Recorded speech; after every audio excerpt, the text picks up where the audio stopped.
এবার যদি আমরা কালেকটিভ নাউনে আসি, কালেকটিভ নাউন হলো সমাজজাতীয় কোনো ব্যক্তি বস্তুর সমষ্টিকে বোঝায়। আমরা যদি উদাহরণ দিয়ে বোঝাই তাহলে আশা করি বিষয়টা ক্লিয়ার হবে।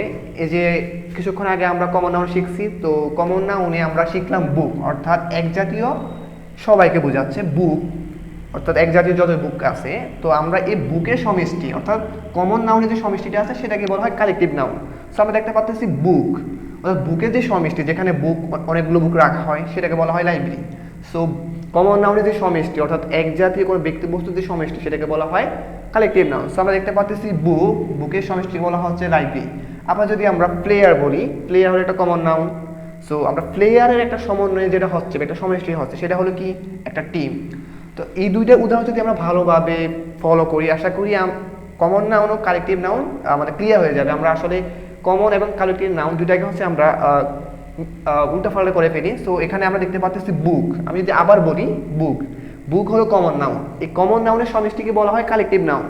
তো বুকের যে সমষ্টি অর্থাৎ যেখানে অনেকগুলো বুক থাকা হয় সেটাকে বলা হয় লাইব্রেরি। সো এটা ক্লিয়ার, আশা করি ক্লিয়ার হবে। কমন নাউনের সমষ্টিকে বলা হয় কালেকটিভ নাউন। আবার আমরা প্লেয়ার, প্লেয়ার হলো কিছু, এই প্লেয়ার যে সমষ্টি সেটাকে বলা হয় টিম। আশা করি কমন নাউন ও কালেকটিভ নাউন ক্লিয়ার হয়ে গেছে।